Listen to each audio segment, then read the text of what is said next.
Okay, okay, but yeah. So we are now doing. So we are now doing review of the output of a tool created by Abhishek Varma. So you're from Illinois, right? Uh, Yeah. from Illinois Tech. So, and his tool gets SystemVerilog code and generates SystemVerilog assertions and cover uh, uh, cover properties. So before we go through the file, so can you tell a little bit about your tool to like other people? So Yeah. what So, are you trying to do? Yeah, just explanation. so generating assertions takes a lot of time. You need to understand the RTL code very briefly. So I have developed a app which takes RTL as an input, and with the help of LLM, I am using right now Gemini API, but you can use whatever LLM API you have. And based on the set of rules which I have listed in my app, you will get the assertions generated. So this is the overall app, and it will give you the report also, like the quality of assertion generated, and it will give you the scores so that you can get an idea about how good your assertions are getting generated. um, in this app you can also get a comprehensive test bench which will help you to simulate the generated assertions right away. And I have also given an LLM feedback which will analyze your RTL code and the generated assertions, and based on that it will give you the feedback on which you have to work on. Like it will give you the feedback whether your RTL code is having any mistakes, or you need to work on your assertions, like that. So this is the overall lab which I have created. Hope this app will helpful for you all. Yeah. So now let's talk about. So my first question is, so when you generated, so what kind of information LLM is used like is using for its training? I mean, where does it get information about, let's say, AXI protocol? It So the thing is, the all the codes which we have written have all the basic modules, like basic codes like FSM or counter, or it is made up of all these basic modules. So I have listed a lot of rules about, for example, for FIFO, I have written um, some 7 8 rules that has to be checked while writing the assertions. So this is how it is So like implementing. Yeah. mostly for this LLM, mostly you train using your own information, right? Yeah. So this means that what you're saying is that LLM doesn't know about like AXI protocol from like ARM AXI website. Like, No. does it know? No, Does it but know? it can, but Then we can add the functionality here also, that while parsing the RTL, we can let the LLM know which RTL code we are working on. We can add the functionality, this functionality also. yeah. The problem is that when you do something like this, usually verification engineer who works on such problem, he usually has overall understanding of how the protocol works. So Yeah. so usually he goes to places like this, like AMBA AXI protocol, but this is actually old one. We need to get AXI 4 or we need to get AXI stream. Yeah, so this is introduction to AMBA AXI. Yeah, but you don't need introduction. You need uh, complete document, but introduction is also fine. Okay, now ARM AXI-4. Yeah, this one is old one. So let's get, yeah, this is the protocol specification. So this is our right thing. We need to use this ARM by AXI and AC protocol specification. So now the question to you. So how much you personally have experience with verifying devices with the AXI protocol? So I have around 1+ year of experience in design verification, and I also have 6 months of internship experience back in India. I have worked on bridge verification like AHB to APB bridge. Okay, so you're using HB to APB. Okay. Yeah. So let me just give you some like basic idea how the thing is is different. So you can think about AXI as sort of like extended HB, but there are some differences. So let me show you such differences. So let me get some graphic editor. So you see, when you have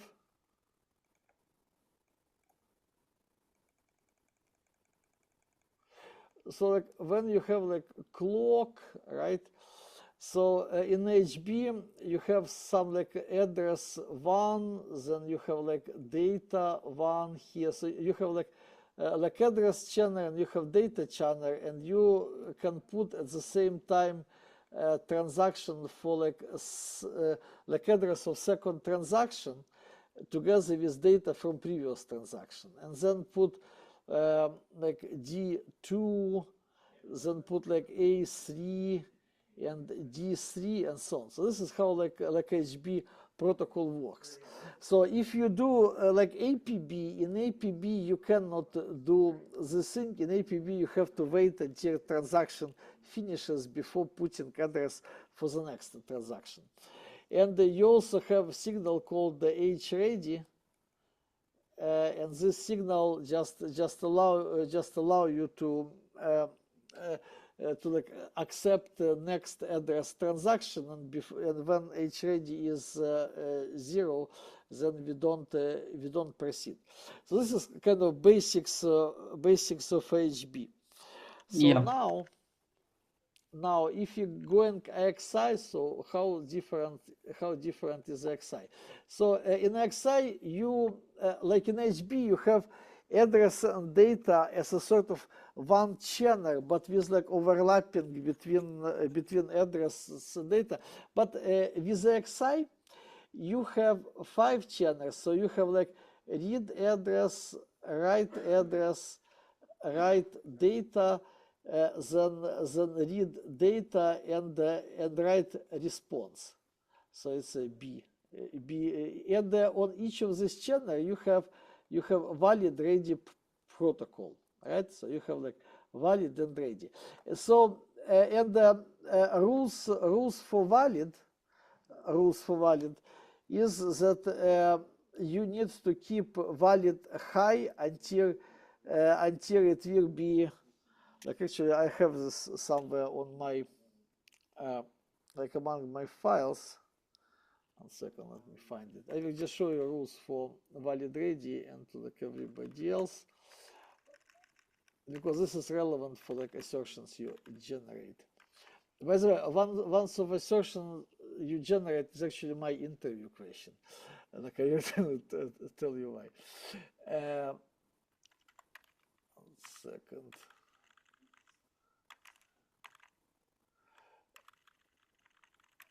Doc article. Yeah, so this is valid ready. Yeah, so like, do you see it on the screen? Yeah. Yeah. So like you see, so when you have valid and ready, valid can be asserted like so usually high performance devices assert ready by default, which means that they are always ready to like accept something initially, and then they can become busy. So transfer is considered happened when both valid and ready are sampled on positive edge of clock as high. So here we accept A because valid and ready sampled high, and then we immediately after this accept B because both valid and ready stays high. But after this, ready goes low, and this means that but we have still valid on the bus. But this means that this valid should stay high until ready goes high. So we cannot, when ready goes low, we cannot just remove valid like out of blue or change data. So both valid and data have to be stable. And but also it is possible for ready to be low, and then it is possible for ready become high combinationally on response from valid. So you essentially put valid, and then device sees this valid and like put ready to 1, and then positive edge comes, and you sample it, and then both valid and ready goes down. So those are main scenarios for the valid ready protocol.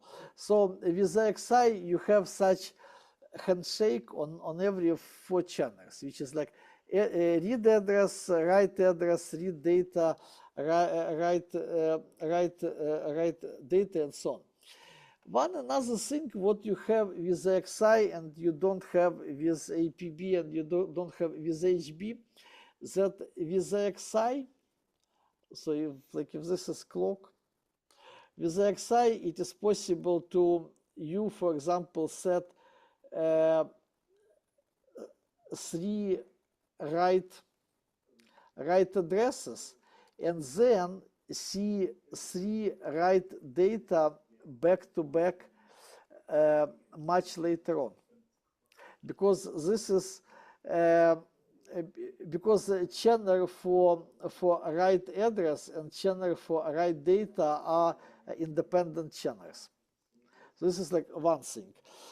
Also with the AXI protocol, it is possible for you to send your write data before write address. So you can put like data 1 here, then like data 2, then like data 3. So you can have like any overlap, but generally address and data are sent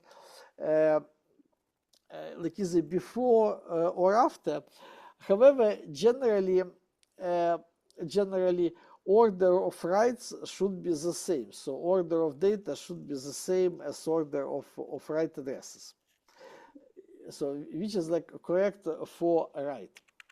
Now for read it's a little bit different I have a story. small question, Yuri. Sorry to interrupt. Yeah. I have a small question. The second example you are telling that we can write the data first and then the address. So my Yes. question is, how would the channel would know that the to which address it is going? Like the data is has to be delivered on which address? How we are telling Yes. that? Like, Yes. Excellent. Very excellent question. In write, uh, uh, it is telling by ordering. So basically what happens if you have some device, some slave, this slave just maintains like 2 FIFOs. One FIFO is for like address, and another FIFO is for write data. So basically, and some logic is sitting here, and some logic is checking. This FIFO is empty, and this FIFO, if 2 FIFOs are empty, it doesn't do anything. If like something is in like address in this FIFO, but there is nothing in data, it doesn't do anything, and then it starts doing something when there is something in FIFO head for both address and data.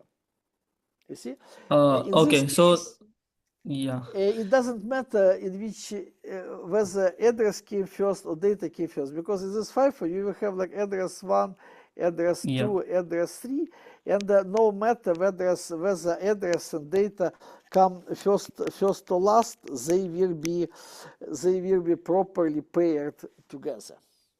Yeah, so it will gonna hold the address for some time until and unless it will receive the address to which the data is going to be transferred. So the Yeah. FIFO will hold the address and data until that time. Yeah, got it.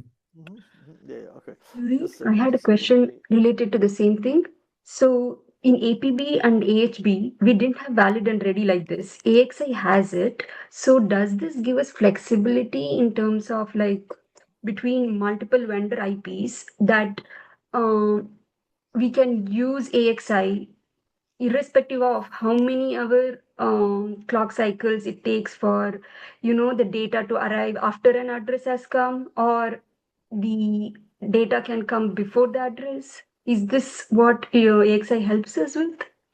Yeah, so like essentially XI is certain standard, and different devices have to like adhere to standard. But like in real life, there are some like subset of XI functionality.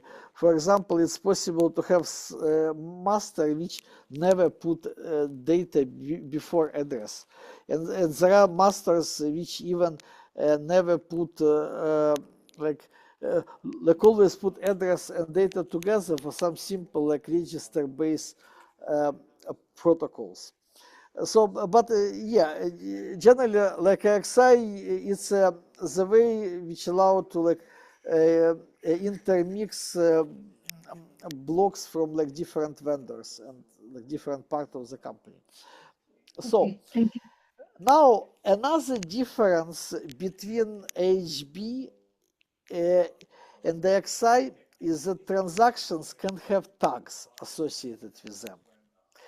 And if transactions have tags, so you see, suppose you are actually building master and slave, and this like master is reading some data from slave. So master sends like read address, and slave gives back read data, right? So now uh, you have like when you do this in HB. So what happened in HB? So let's start with like HB. Um, how to like erase everything.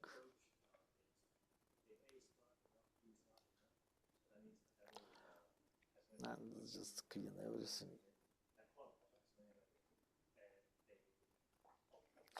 So if with HB, actually, if you put like right address 1, right address 2, right address 3, like if you do write, so there will be like write data 1, write data 2, write data 3.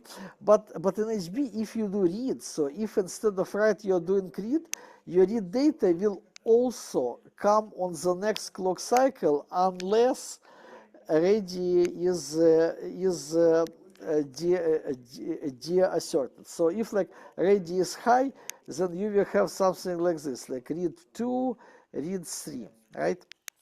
So now if ready is suppose that like ready is asserted low, then what is going to happen? You will have read data for this for like 1 on the next clock cycle, but here instead of putting address 3, you have to keep address 2.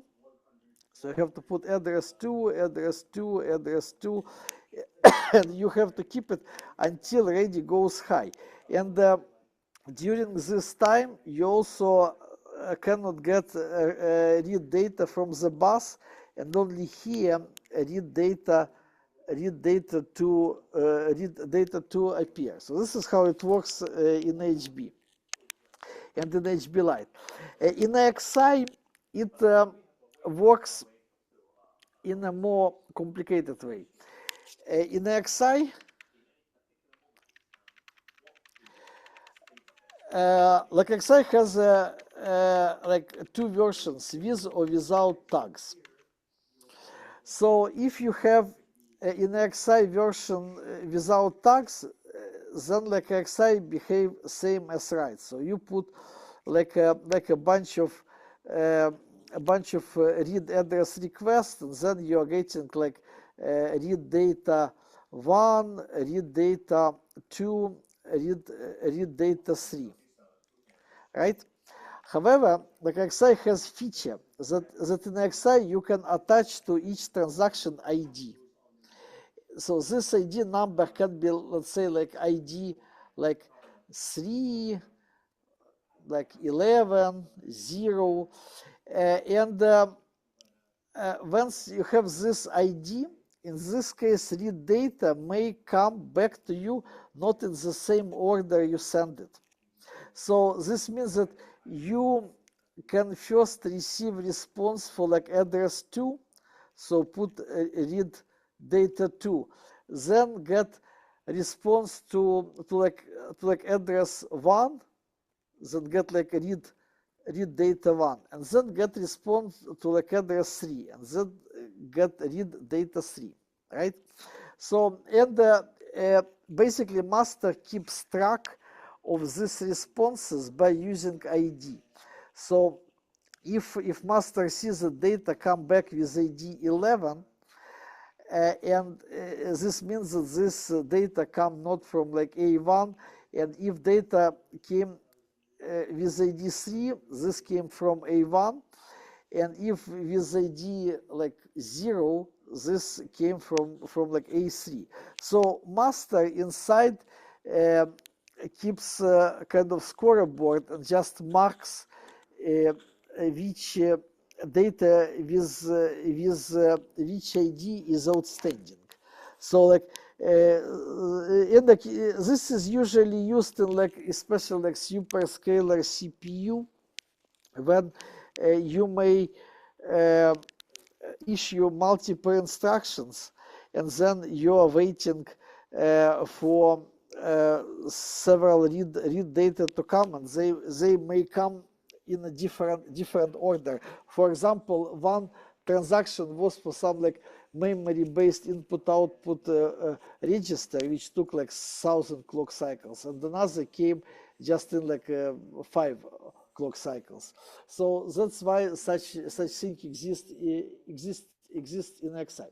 So this is like theory about AXI. So now let's go to like assertions. So does anybody have any questions about this theory?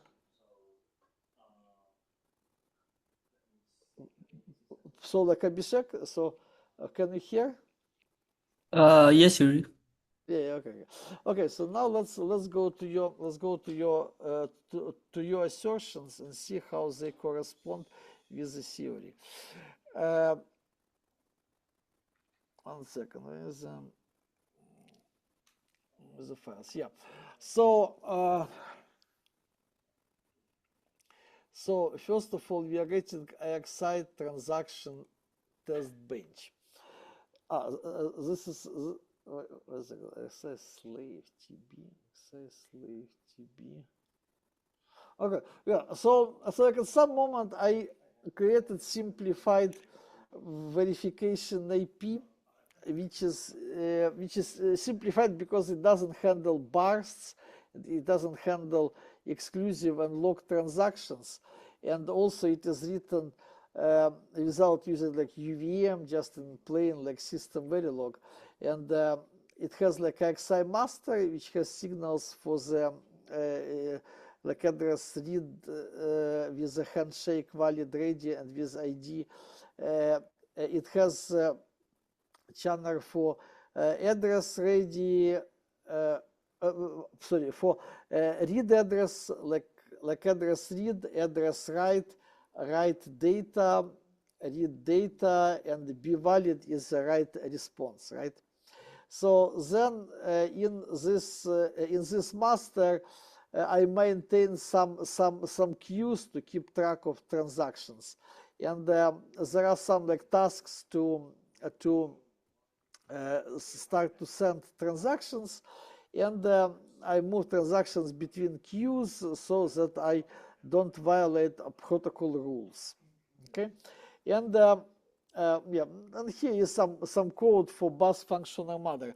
So now many verification tutorials, when they do such code examples like Mentor Verification Academy or like other courses, they usually have a loop like send the address, send data, get response.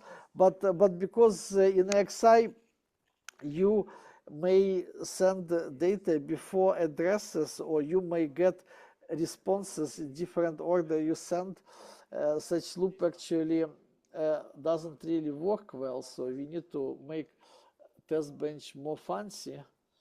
And I do have such a test bench, and in this test bench I put different scenarios. So like in one scenario, sending several non-pipeline writes to like different addresses.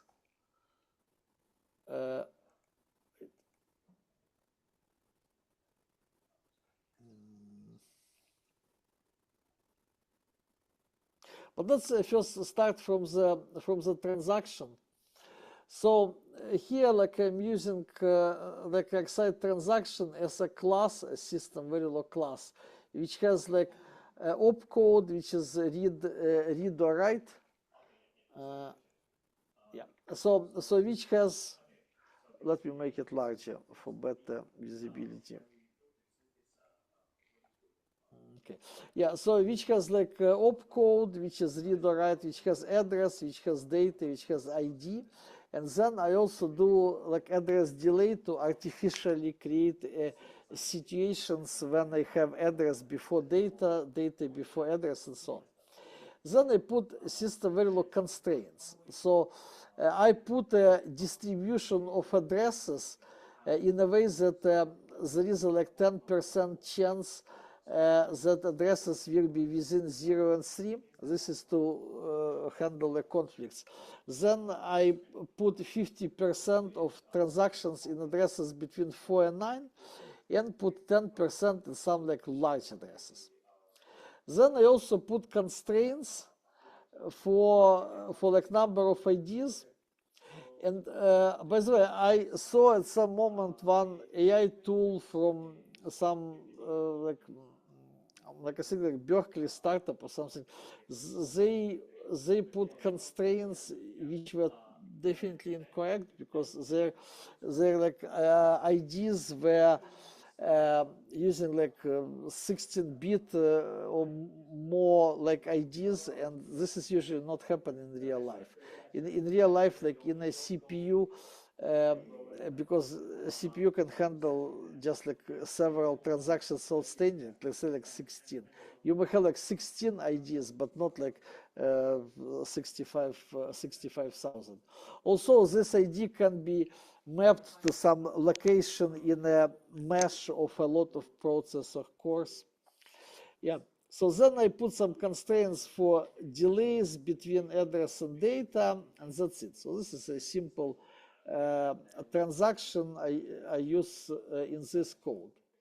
So now if you go, we went already to master, and in this master there is a logic which keeps track of what was sent, what was not sent, and when it's getting back. So first it's checking whether it get back response from previous transactions, then it's trying to send like other transactions and so on. Now slave implements inside a table in order to handle out of order reads. So it has inside table which allow yeah. By the way, do you see some like background talk on the recording? Do I Like is like sound okay right now?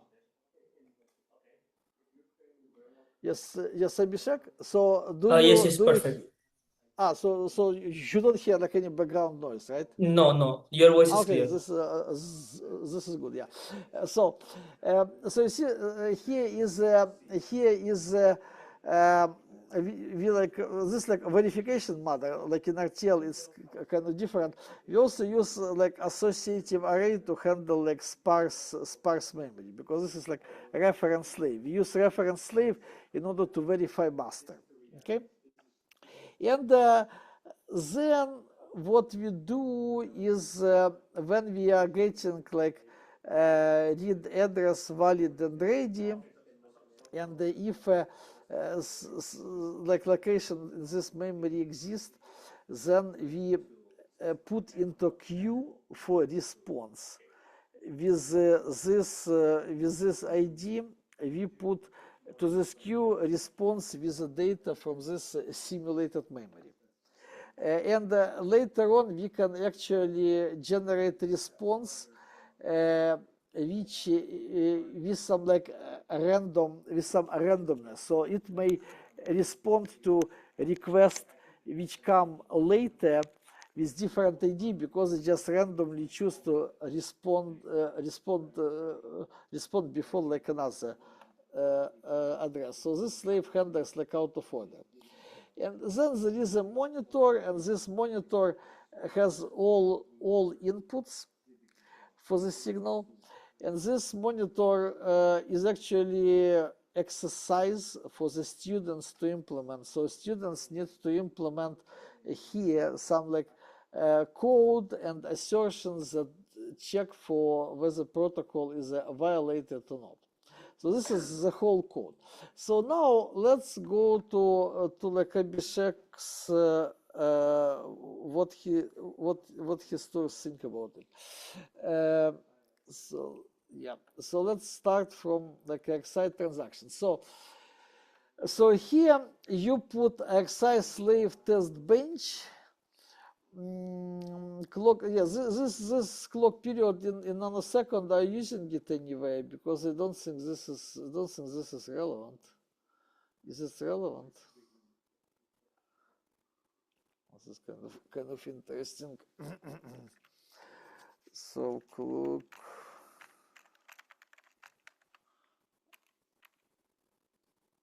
You're using this to generate clock. So using this to generate clock. Okay. Yeah. So then you have timeout. Okay. So you put signal declaration, you put slave, you generate. So you apply reset. But you see, here is the very first problem. So you randomize all signals like address, ID, valid, data, W valid ready, and B ready. Now, the problem is that when you do randomization of this sort, because this randomization ignores relationship between AXI channels, so you see, like in AXI channels, you have a relationship. You cannot get out of blue suddenly get like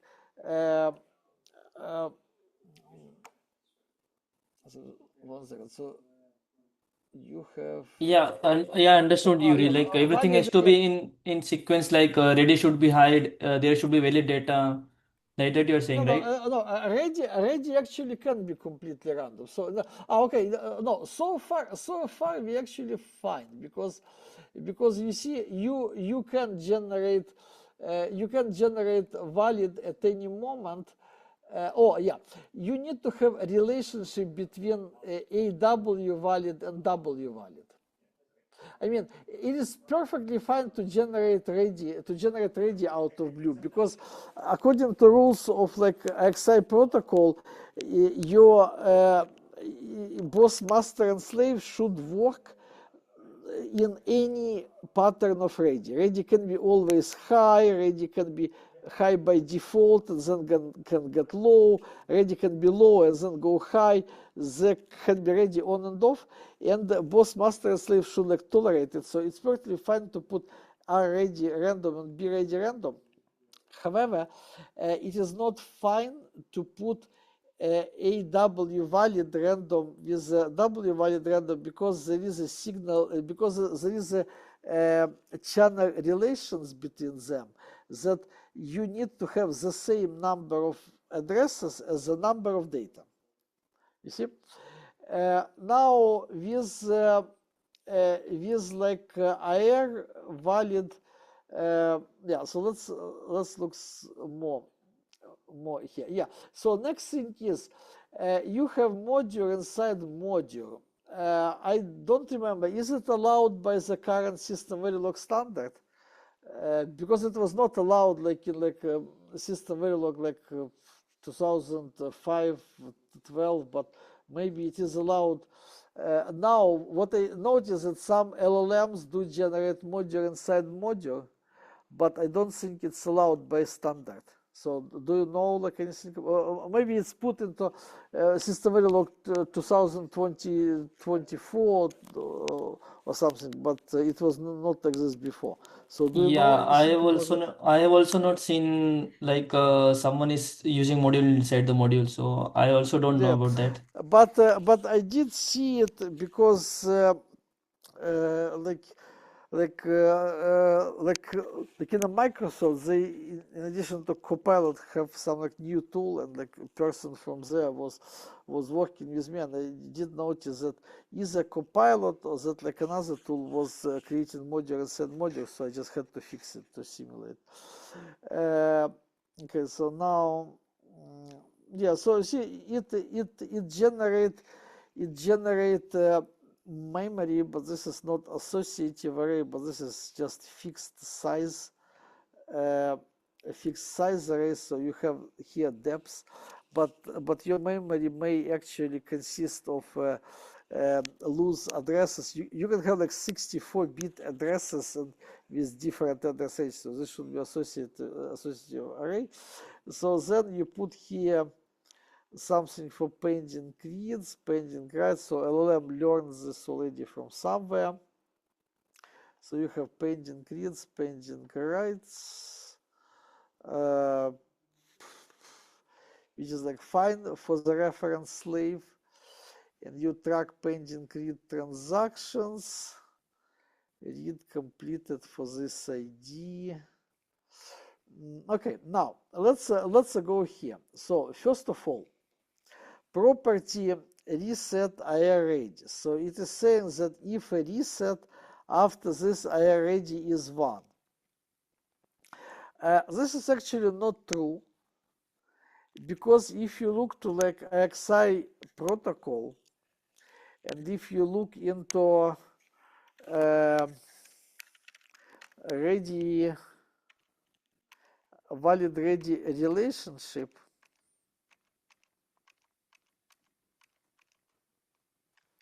so handshake process, channel signaling yeah, here. So let me show you this, because this is important point. So the must yeah, so the default state of AW ready can be either high or low, which means that after reset it doesn't have to be 1, it may be 0. It's just saying that specification does not recommend default state of low, but this is only like a recommendation, so this shouldn't be like a hard assertion for it. So you see, so this assertion is actually incorrect. It's actually violates protocol. In addition to it, this assertion uses equal, and so if suddenly IR ready comes with X, then there will be X equal to 1, and I think that the result of X equal to 1 is X. So we can actually we can actually test it. I think that I'm right, but sometimes I kind of forget the things. So let me just do it. So you t.sv, so you put like module m, then you put like initial dollar display, you print result of, let's say, 1bx equal to 1b1. So what is the result of such? So what is the result of such things? So now let me put Carus Verilog.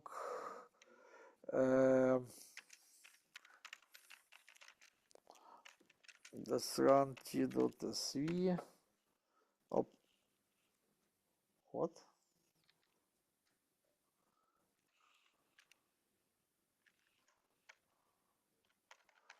What's wrong? Why it doesn't work?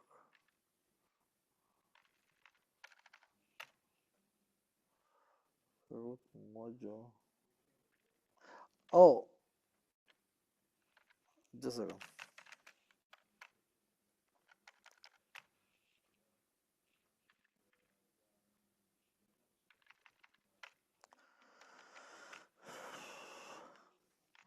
Okay. So now we have a out. Yeah. We can just put dash r. Sorry, dash r. It's an option for VCS. Yes, I'm sorry. I just got I just got confused. Yeah. So yeah. So like in order to run this, what you do is that you put like I value. So you can see from my run that the result of operation x is equal 1 is x. So if you want to check something, what you need to do, you need to put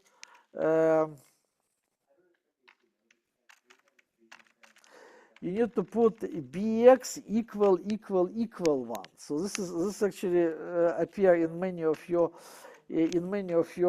assertions.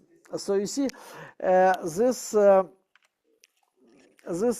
operation with like equal gives you either 1 or 0, and it does look for like undefined signal value, which is x. So based on it, first of all, this assertion is not correct because this incorrect from the point of view of AXI specification. Second, even if it was correct from specification, it's not correct from language point of view, because we need to put here equal, in which case we check that like after reset, so at positive edge of clock, it also said at reset. So basically it's saying that I already should be 1 when we press reset. I don't think this is correct, because I already, or like some control signal should have definite value after it exits reset. But during the reset, for some devices, it takes like many clock cycles to achieve reset when reset propagate through the device. So here, if suppose protocol require I already to be 1, I would write this that this should happen when reset like changes to when reset goes from high to wait a second, is this reset active high or reset active low here? Yeah, it's reset active high. So basically it's saying that while reset is on, it should be 1, which is like not true. It should be 1 when we exit from reset. So we should put so if like a negative, so if like reset was high and reset became low, then in this case signal should be something. If protocol requests. Okay, so here is the same thing. So next about data. This is actually something worse because uh, because data in the AXI protocol uh, when valid is zero. By the way, this is actually correct. So valid after the exit reset should be zero. So on the first clock cycle after reset, valid better be zero. This can be a legitimate assertion. Also, I can see devices that starts from transaction right away, but data does not have to be zero if valid is zero. When valid is zero, data can be anything. When valid is zero, data can be any pattern of zeros and ones, X, and so on. And in fact, we do this in real devices all the time. So in real devices, when we move data around, we put like valid bit, and we put data. And if like when we copy data to some like another register, if unless there is a valid bit set, we don't perform copy. Why we are doing this? We are doing this in order to save power, because any change in flip-flops drives dynamic power. So, and if you have, let's say, like networking, the core router chip, which generates like 500 watts, then if you, unless you save power everywhere in your chip, you need to put like a liquid cooling. Or like your phone will be like dead in like several minutes after then like multiple hours. So we should pay attention to data only if valid bit is set to 1. So this assertion actually doesn't make sense from the design point of view. So we should put yeah, so we shouldn't assume anything about data, at least like AXI data after reset. Yeah, same thing about ID. ID, we can put assertion on ID only if valid is high. And even if valid is high, we should put assertion not that ID is equal 0 or 1, but we should put assertion that ID is not X.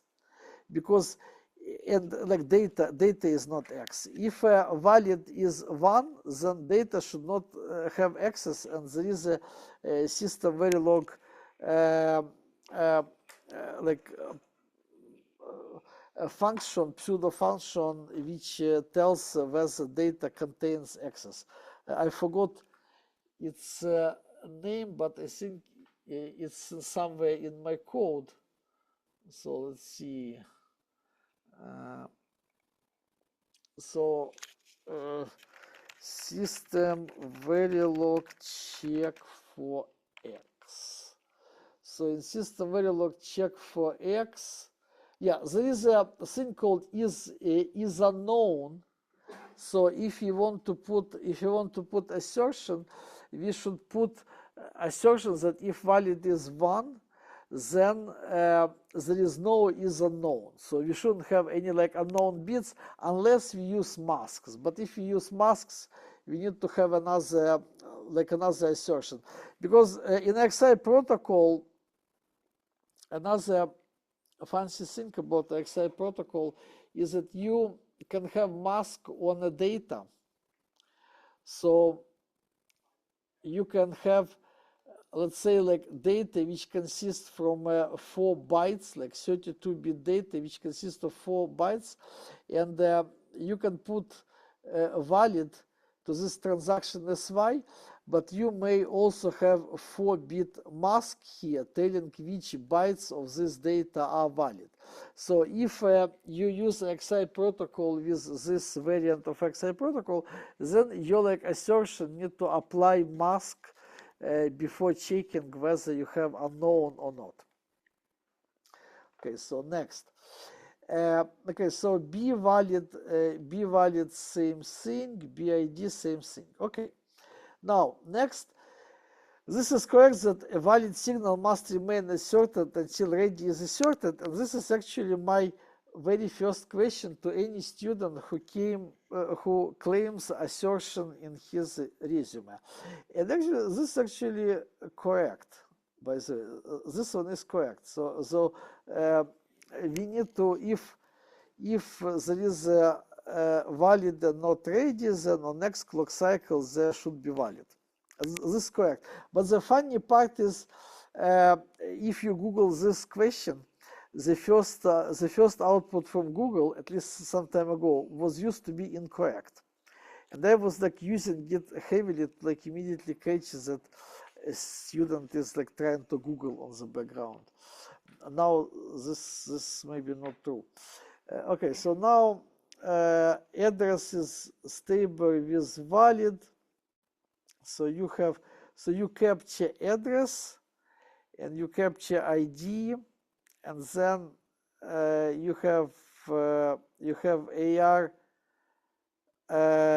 I'm not sure whether this is correct, because if you have AR valid, this doesn't mean that you will have not ready, because you may have already ready when you assert are valid. So if you go to this picture, you can see that in principle you can put valid when ready is already high. And in this case, this statement is not correct. In this case, what it says that if there is valid, then initially we are getting no ready. And then it's saying next clock cycle, so this thing means next clock cycle. And then it's saying that next clock cycle, this AR address should be the same as captured address, and this should be captured. So, I mean, this statement itself is correct, but I don't think this thing is correct, because when we have valid, we don't necessarily have not AR ready. Okay, so now let's go here. Okay, then you can have, if you have valid and not ready, then on this is correct. Okay, this is same incorrect. This is correct. This is questionable. I don't think this is correct. Ready valid, ready data stable, be valid. Yeah. So this handshake it took right. Be valid, not be ready.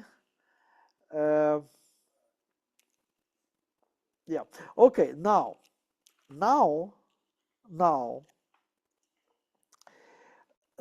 this is something which is not correct. So what it's saying that if you send address right valid and address right ready, then after some time you're going to get data valid and data ready, which is by the way not true, because it has assumption that data always goes after address, and such assumption I don't think it's an AXI specification. So let's go to AXI specification and see channel. I mean, this is like popular assumption, but let's go to AXI specification because it leads a relationship between channels. So it says that for read address, it has address before data, but what about valid? Yeah, so you see, in valid there is no such a relationship. So this is saying on this diagram that if you have if you have valid, then so valid may came actually before this may came before address valid, because you see there is no arrow from address valid to data valid. So what can happen is that we can have this like we can have data valid, then we can have address ready, then oh no yeah, so from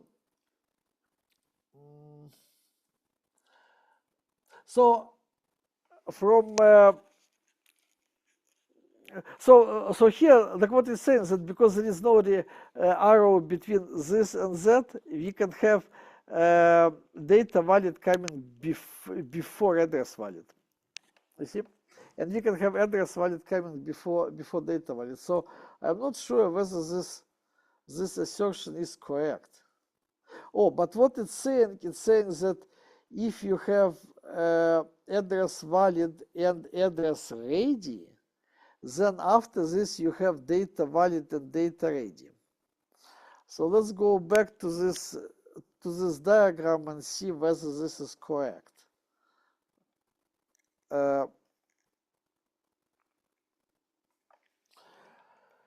So we can have W valid and W ready, and before we have AW valid and AW ready. And you can see here, yeah, so basically from this diagram it's saying that this assertion is only rigid. It shows only case when like address before valid. Okay, next. So then we are saying that then after some time we are getting B valid and with the same ID. So if you had it with this ID, then after time we have B valid with the same ID eventually. Yeah. Now there is a problem with this rule, and the problem is, suppose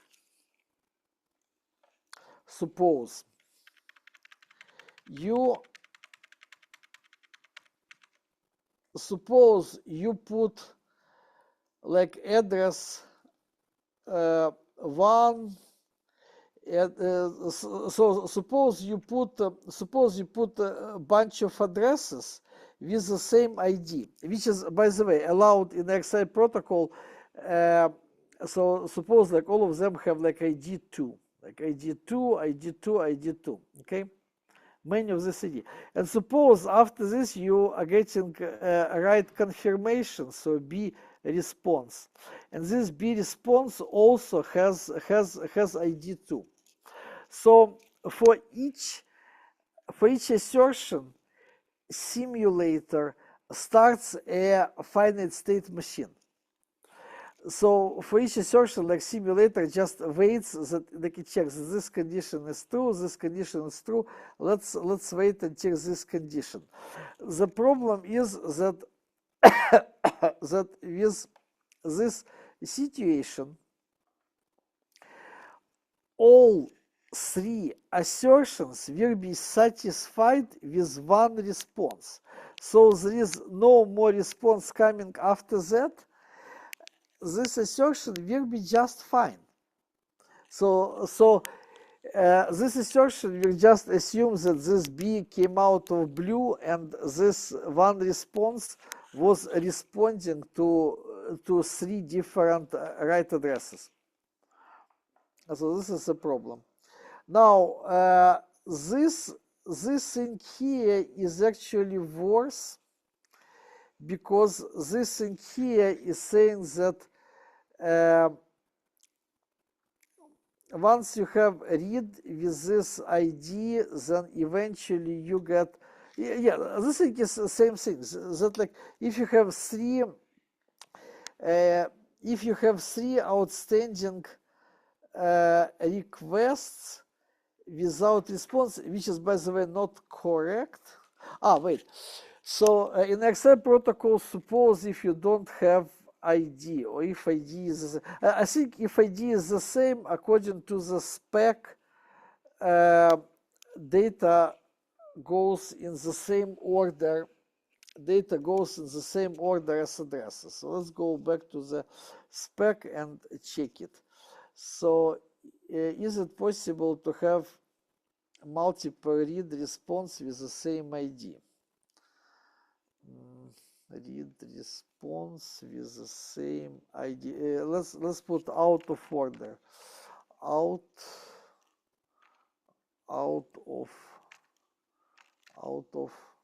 So do you have anything out? Yeah, there is support of out of order transaction completion. So let's see out of order transaction completion. Transaction ID. Yeah, transaction ID on page. Yeah, transaction ordering. So let's go to page 78 and see transaction ordering. So data transfers, read transaction. Yeah, so date up. So it is saying data transfer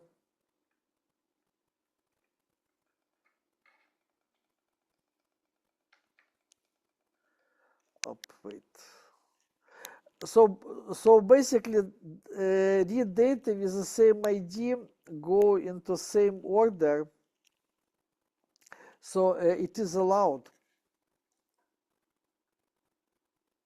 Yeah, with Zoom many web-based programs for some reason get stuck. Let me close it again. I had to use different computer because on this computer it's not good installation. Okay, let me close it. Let me stop sharing screen and they will just see it again.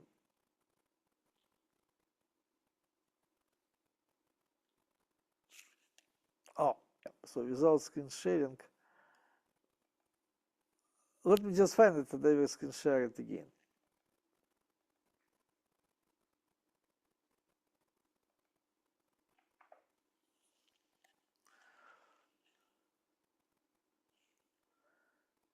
Description out of order.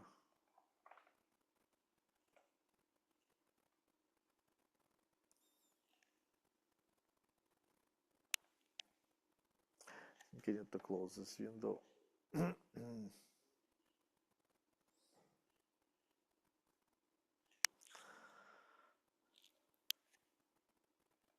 What's this whole thing? Just a second. I will reopen it.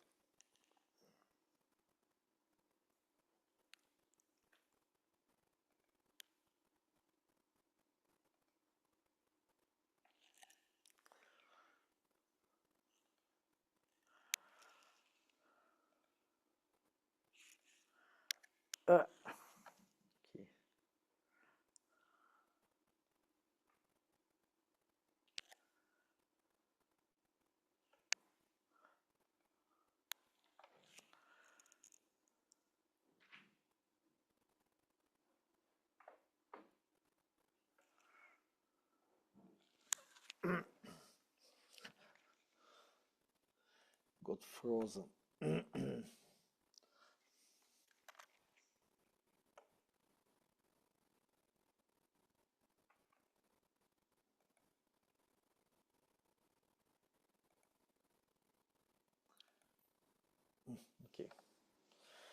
Just close this. Let me open it again. Hey, Yuri, how are you? Hey, yeah. We are going through some session of review. 1 second.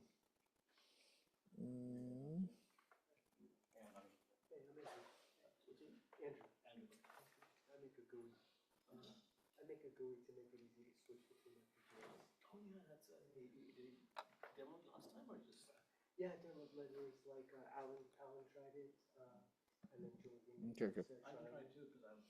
Okay, yeah, just a second.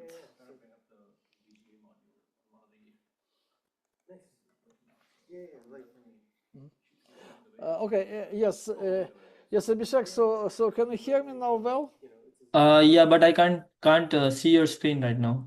yeah. So now like I will show screen again. Yeah. So let me first find this. Let me first find this. Um, yeah, this goes. Yeah. Let me find this AXI specification again. Yuri, I wanted to add one thing like the assertion which we are reviewing right now is based on the code you have given, and in your code maybe the tags which we are talking about right now, for every transaction the tags are different, but what we can do is we can write the same text and we can generate the assertion again so that we can see how the assertions are getting generated for the same text. No, but the thing is, you see, in my code, I for sure have like out of order because this is the whole point of my code. I actually demonstrate in my code that you may have read out of order. Let me just find this thing and I will show you protocol rules because I think that probably LLM just got some information from internet and there are some incorrect implementations of the protocol, particularly in like educational setting. Because I personally know professors who do this in not correct way. I got frozen again. 1 second. I need to probably connect different computer. Just a second. Let me. It doesn't like PDF viewer. Mhm.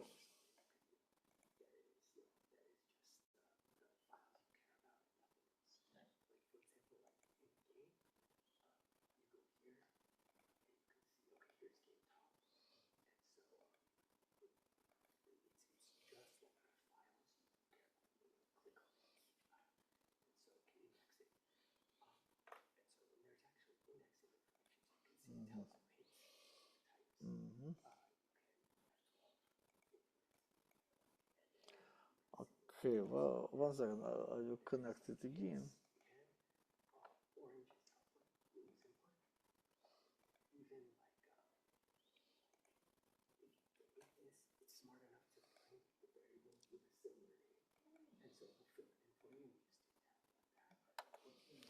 Yeah, I needed to connect different computer for it. This computer just have not good installation.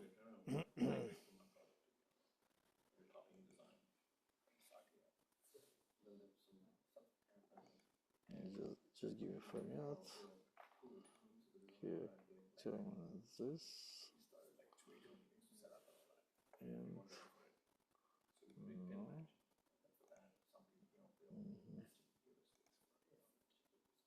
Yeah, so like what I want to say is that if you have 3 transactions with the same read ID, response should come back in order, and this assertion actually confuses read response for 3 different transactions.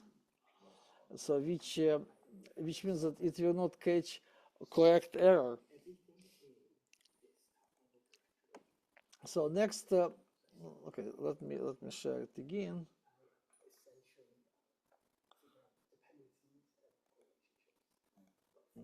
Demonstration.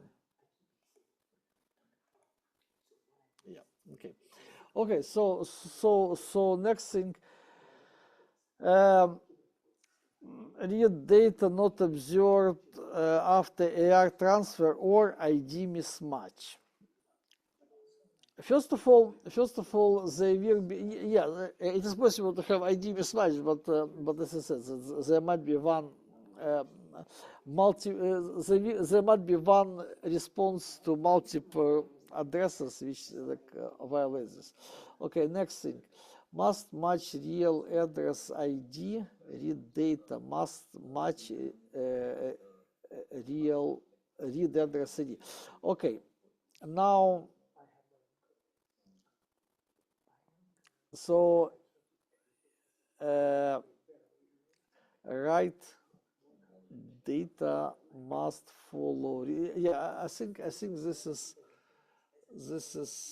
yeah. So this is actually not correct. This is actually not correct. Right valid can be asserted before AW valid. Follow right address, follow. Yeah, this is some like too restricted version of this like protocol. Now it says that if are valid, then there is a pending reads valid. So slave should not assert are valid if there is no pending read. So essentially here it is trying to combine monitoring with assertion, which is fine because this is actually good, a good assertion. This is like something what should be done. Same about be valid pending writes. Yes, this is also good assertions corresponding between internal data and slave. Okay, so AR valid and AR ready within slaves memory range. What if you have multiple slaves memory range? AW address in bounds. Same thing. Okay, no XZ propagation. Yeah, so this is what I was saying, that we need to use is unknown. So if valid, then there should be no if unknown. So this is fine. Now it's saying that if there is no reset, valid should not be unknown, which is correct. Same thing is about be valid.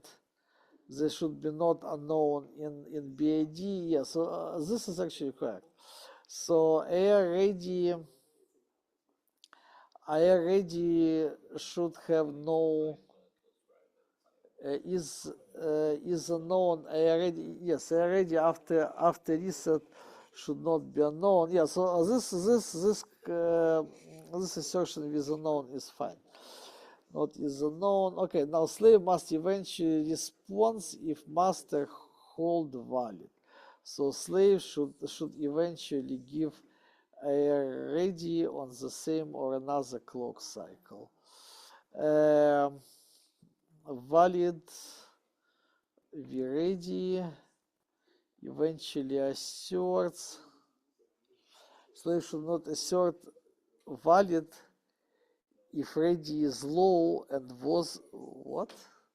Slave should not assert valid if ready is low and there was no are valid in the past. Slave should not assert valid if ready is low and it was not already. To be honest, I don't know why. Slave should not assert valid. Why not? I mean, ready might be low by default. It's like not a problem. Oh, by the way, this actually violates. This actually violates protocol document, because in a protocol document, what it's saying is that valid should not wait for ready to be high. This is one of AXI protocol assumptions. So this should be verified against protocol assumption. So now next protocol yeah, this I will send you link to this rule. Be valid not asserted is be ready low and not already valid. I don't think this is a correct thing. Okay, now we are going into fun part, memory model, data integrity and coherency. So what you are saying is that if yeah, so what you are saying is that if you had write into certain address with certain data, then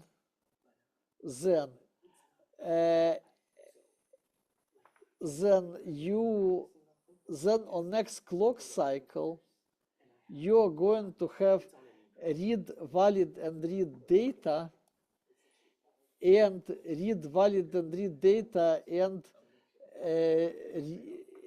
read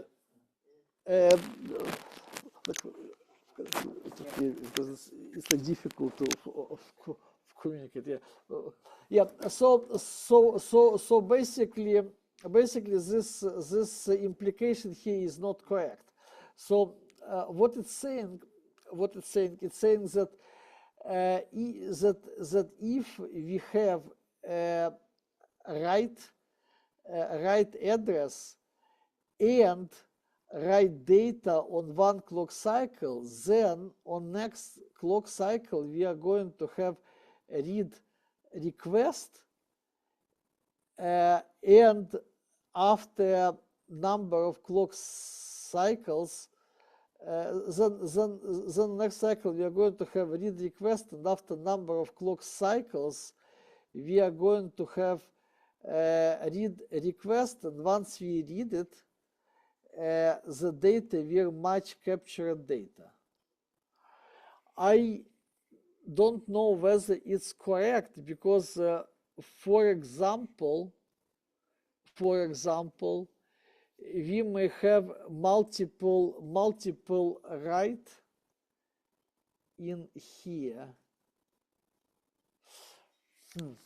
So first of all, like this is not correct. That if we have now a write, it doesn't mean that we are going to have read next clock cycle. Okay, then if you have read next clock cycle,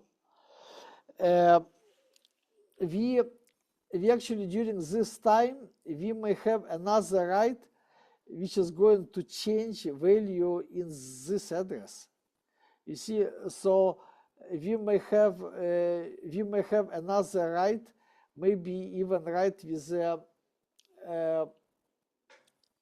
the same address, but with different data. Yeah, you see, so there is something funny with this thing. So first of all, this is not correct. We after write we don't necessarily have read, and second, we may have multiple writes in here. So this is some very strange property. I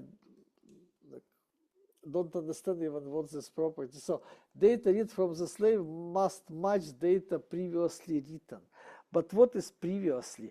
First of all, we don't require next clock cycle, and second thing, suppose you have multiple writes which changes the result. Okay. Next, verify the slave's read data matches internal memory model. This is fine. So if you have a read, then like eventually, but what if you get a read request, then eventually you get what is matches. Yeah, this actually might be correct. This might be correct because the order of reads and writes should be correct. Yeah, but like previous I think this is like incorrect assertion. Read during write is a read occur to address which is currently being written. The read should return new data after write completes. Maybe. Okay, control signal verification. Address, so we are going to get after some time the same ID. What if you have multiple reads with the same ID? So here, like, I'm not sure like about this. Okay, now state coverage FSM specific. So here is the cover properties. So we have AR valid and AR ready accepted. Yes, so we have cover properties for all things. Then we have cover property that we get AR valid and AR ready. Yes, this is fine. I think this is straight from like ARM assertions. I think like LLM may learn from somewhere published ARM assertions. Yeah, same thing about AR valid and AR ready. AR valid and AR ID.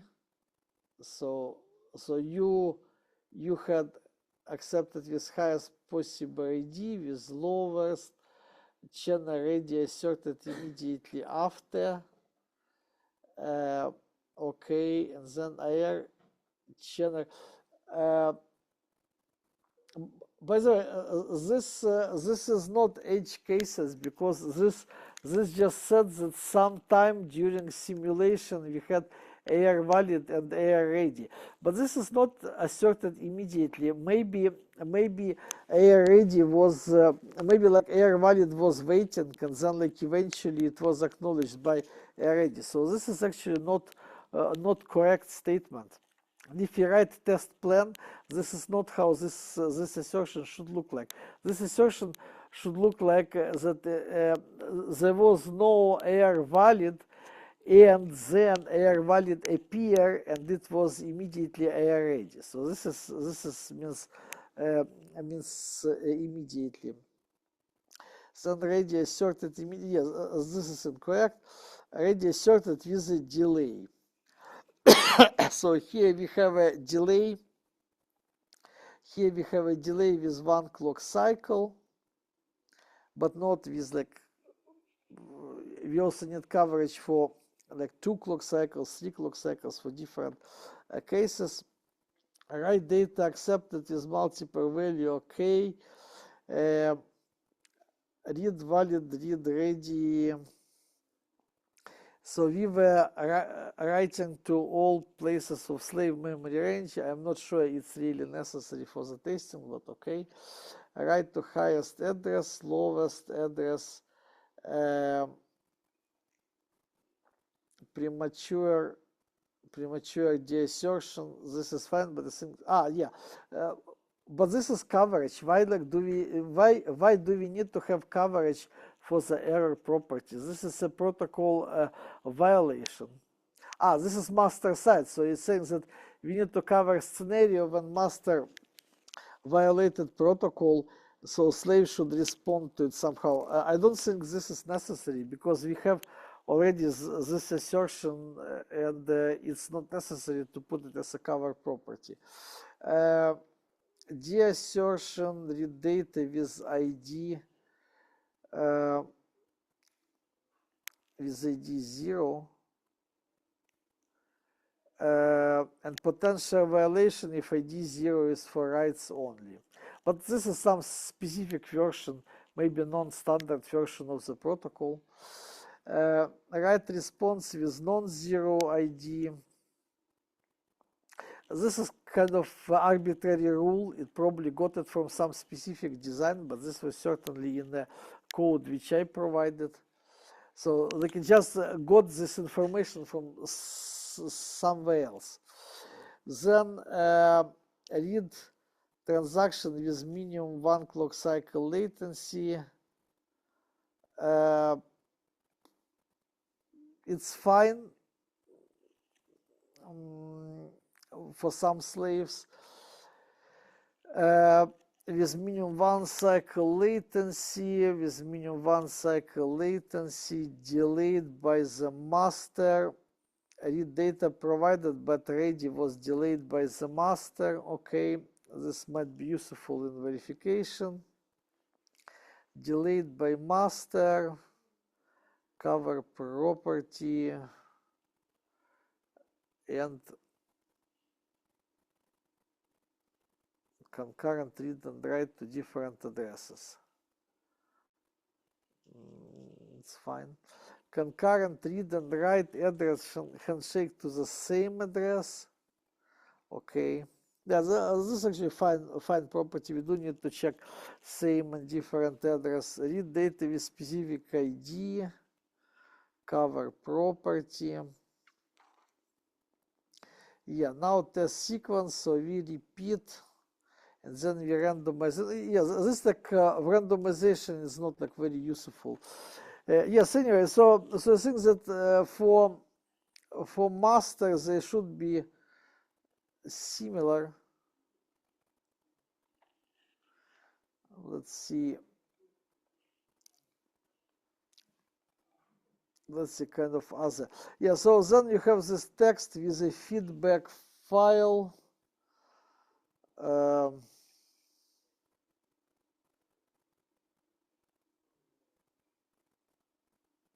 Verification concerns. Yeah, this is like what if read received slave is out of bound. But it's not out of bound because this is associative array. It cannot be out of bound. So you see, basically it's trying to make assertion not to my code.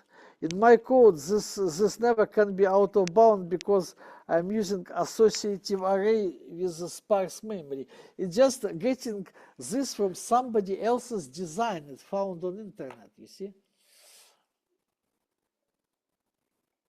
Yeah, so this I will not look more carefully. So slave TB, I guess it's something similar.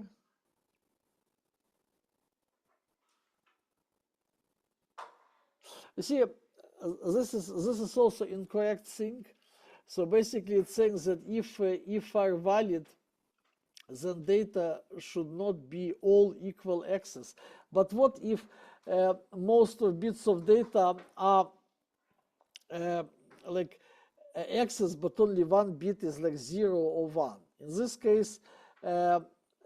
case, our data is not equal to all access. This just means that all bits are like access. So this is simply like totally incorrect, incorrect idea about this comparison operation. This comparison operation works bit by bit. So we should put here not is unknown. You know. So what is next? Okay, slave. So this was master assertion. This is slave. Oh, capture input when accepted.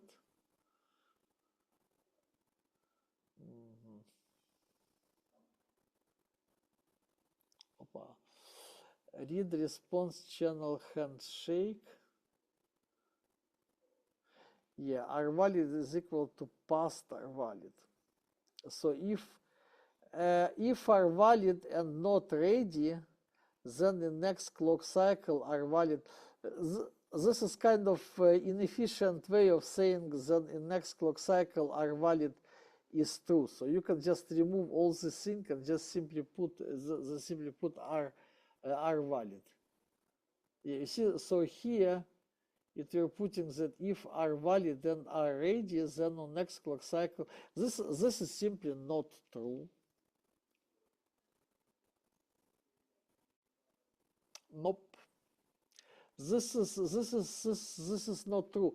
On read channel you can have back-to-back reads. So this is simply wrong assertion. This is somebody's wrong idea of the protocol. Because if you put back-to-back 3 address requests, you can have back-to-back 3 address data. Okay, property be valid stable until be ready. So now, so if what? This is something strange. So if 1, which is always true, then IR ready is unknown is equal 0. This is some like strange way of saying that when we don't have reset. Oh, wait, just a second.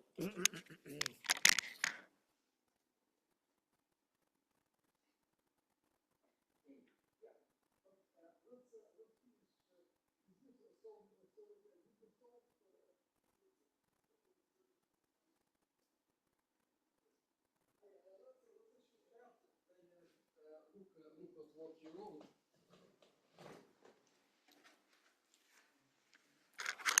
Yeah, we are like almost finished here, but I wanted to just check with you.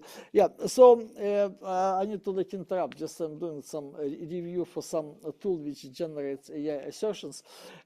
So if you can send me like an email, I can actually review your like answer to other things. But let's see what you come up with this exercise. I don't think this is correct, but I'm trying to.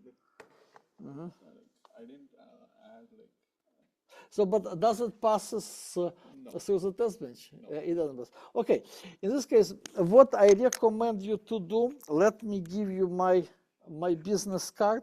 Yeah, this is like important for you to solve such tasks because it's one thing if you go to like Apple, NVIDIA, AMD, Samsung, and you can solve it, and it's totally another thing if you go to those companies and you cannot solve it, because once you go to such company, they put you into database and they will not interview you for a while.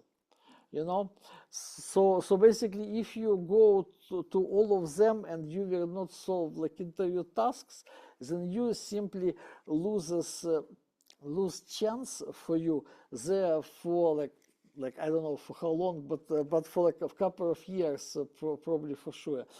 So it is important for you to go through all those exercises. And then you can just go through them and have a hit in like one of them. So let me give you my card, and you just go through all. You can start from exercise 1. Okay. In this go simple because like everybody can do like exercise 1, and then you just go because you see you just need to train yourself on that stuff, and once you train yourself. Then this all becomes much more manageable and much less frustrating, you know. So just like you can go through part 1 and then part 2 and so on, and just send me like as you go, and they will just give you some feedback and so on. Yeah. Okay. So thank you. Yeah, I like Mm-hmm. Can I print here? It's okay. Ah? Can print. Yeah. You can print here. Mm-hmm. Okay, so like how like. Let me actually look to your code. Like I will just tell you how close you are to the solution. Okay, so yeah, so you're like essentially counting them. Okay, if A you put double count. Okay, first of all, blocking assignment inside always at postage block, immediately red flag during interview. So you should not you should either use non-blocking assignment or split it into clocked and combinational part. Yeah, also you can use always FF because this is SystemVerilog, more like modern style. Double count. Yeah, you're like close to the solution. You just need to massage it a little bit. Yeah, I'm trying to like. Yeah, just take your time, massage it. Yeah, once you go through all exercises, you will do this during interview fast. But unless you practice with such exercises, it will take you a long time. So first it takes long time, then time goes small. Yeah. So like, how do I run this like in here? Yeah. So you just go CD here, and then there are some scripts here, and you can just do run Linux Mac.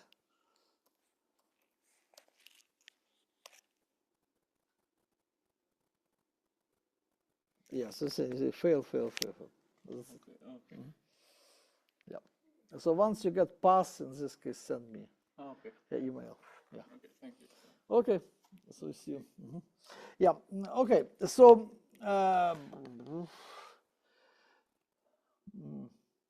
Yeah, so this actually doesn't make sense. Yeah, data integrity. So now this is saying that you are going to get R valid within 100 clock cycles, which is, by the way, not necessarily true if you are doing with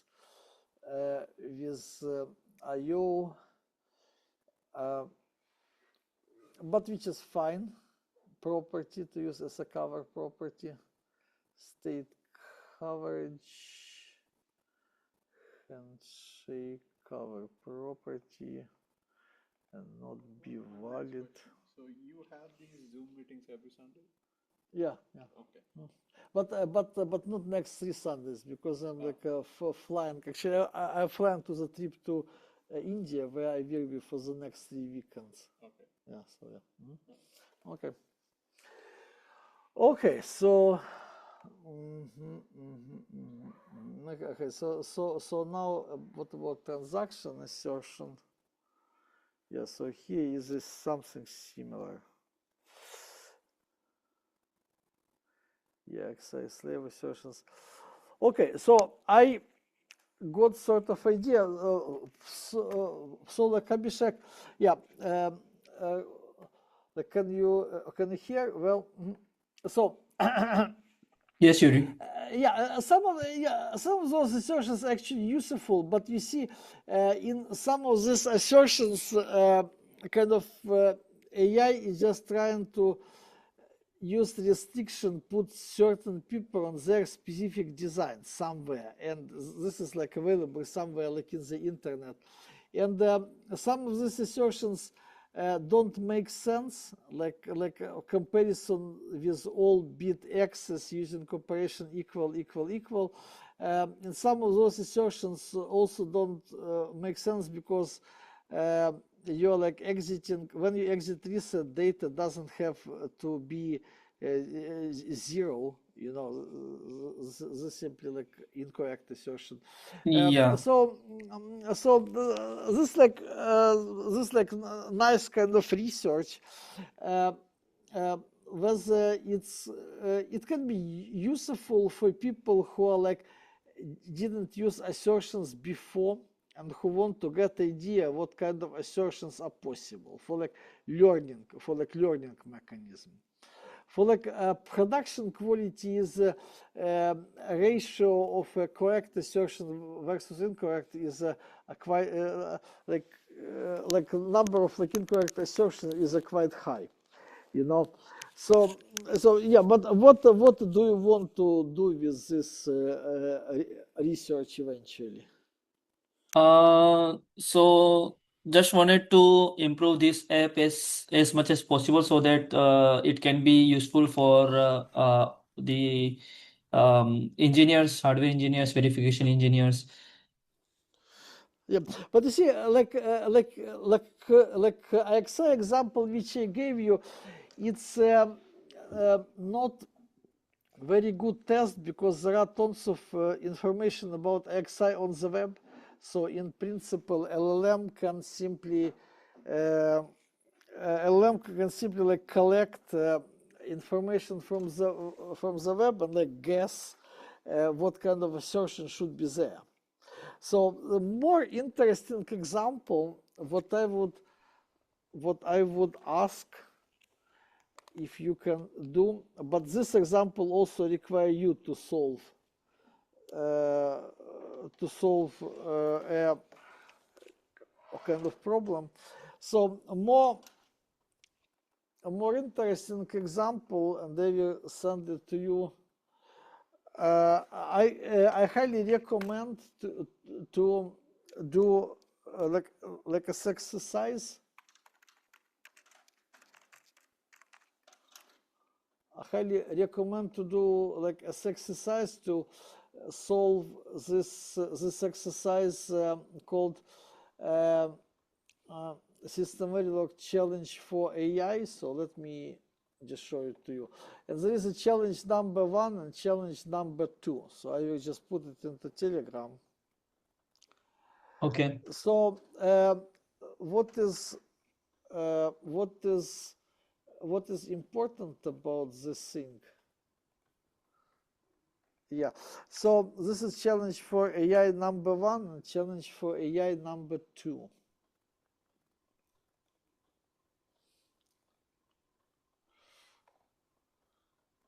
So just let me give you number 2. So so first, I highly recommend for you as exercise to solve these challenges yourself. Just as engineer, and then to apply your tool to the created block. And why this is useful? This is useful because my paper about such challenges got accepted on ISNAG conference, on the Synopsys user group conference. And if so, this paper will be like in March. So and basically, if you do some assertions for these 2 challenges, like SystemVerilog Microarchitecture challenge for AI number 1 and number 2, then I can mention this in my presentation. And this has better values than like AXI IP, because with AXI IP, actually any LLM can just go to like internet and just Google different people presentations about AXI. But here it's a more specific block which uses arithmetics blocks of a CPU created in like a Harvey mod and like other places. And then I combine those blocks into certain structure, and this structure has inside like pipeline blocks and some like things for like delaying data, some like 5 or some like ring buffers, shift registers. And if you get assertions on such structures, and if those assertions are useful, even if they're not all useful, even there are like only like half useful, but among those half there are interesting assertions. In this case, this has like pretty good value. So like I can mention it. So this is what I want you to do. I want you to take a look at this microarchitecture challenge number 1 and number 2. And then solve them, and then make assertions, send me like assertions, and we can talk about this again. And if this contributes to this paper, I can mention it in a paper and put slide in a presentation saying that this is a tool which like generated that. So what about that? Yeah, sure, Yuri. Would be really grateful. Yeah, I'll study both these challenges, and I'll let you know after reading these 2 challenges.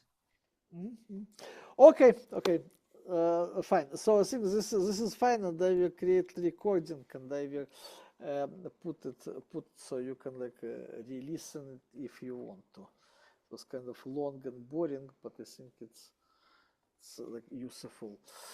Yeah. Okay. So thank you. So talk to you later. Thank you so much, Yuri, for giving your Thank you, precious everybody. time. It was really helpful for me. Okay, It was thank you. very knowledgeable with lecture. Thank you so much. Okay. Bye bye. Yep. Bye bye.